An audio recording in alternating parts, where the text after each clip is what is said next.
Bonjour à toutes et à tous. Certains d'entre vous me connaissent sans doute déjà pour mes livres que j'ai eu la chance de publier sur les bienfaits des huiles végétales, l'aromathérapie et la slow cosmétique bien sûr.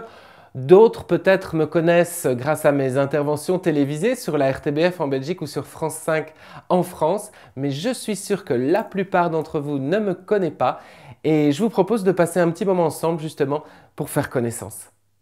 Alors j'ai plusieurs casquettes dans ma vie professionnelle riche et mouvementée, mais la casquette que je préfère, c'est celle d'auteur spécialisé en aromathérapie et en slow cosmétique.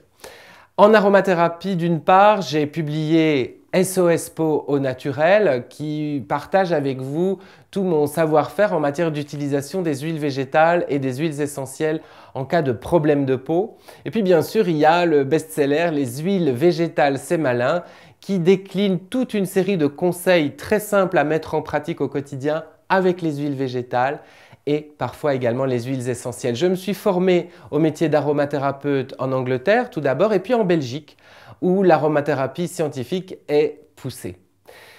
En matière de slow cosmétique, j'ai eu la chance de publier également un best-seller, Adopter la slow cosmétique en 2012, toujours paru chez Le Duc.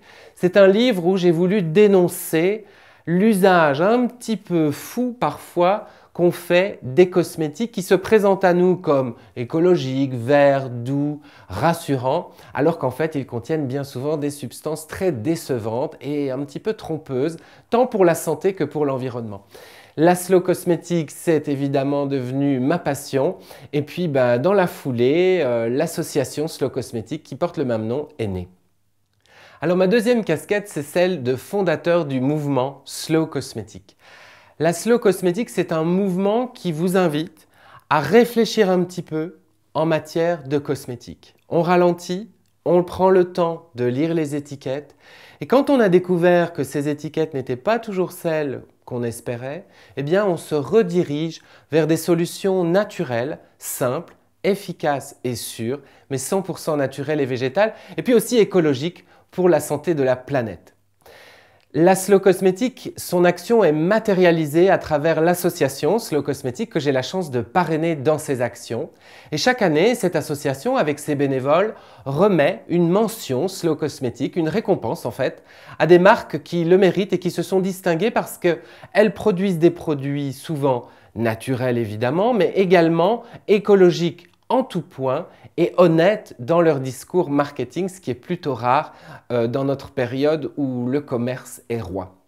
Alors, l'association Slow Cosmétique, je la parraine à plusieurs titres. Bien sûr, il y a cette mention, mais il y a aussi des rassemblements lors de salons, de foires ou sur Internet, comme sur slowcosmetic.com, où tous les artisans de la Slow Cosmétique vendent leurs produits en direct. J'y anime des vidéos, j'y donne des conseils, et puis j'apprends aux gens, du moins je l'espère, à mieux consommer la beauté. Alors une dernière facette de ma vie professionnelle, c'est celle d'être un chroniqueur beauté et bien-être à la télévision. J'ai eu la chance en effet de commencer à la RTBF en tant que chroniqueur bien-être où j'anime une chronique chaque semaine. Et puis récemment, vous m'avez vu aussi sur France 5 dans la quotidienne en tant que chroniqueur bien-être et beauté au naturel. Pour moi, ce rendez-vous avec le public à la télévision, il est important parce que la télévision est un média qui touche beaucoup de monde et j'aime bien m'imaginer être un pédagogue qui nous réapprend pas à pas à utiliser les remèdes de grand-mère mais dans un contexte toujours sérieux, bien que bien sûr un peu ludique aussi.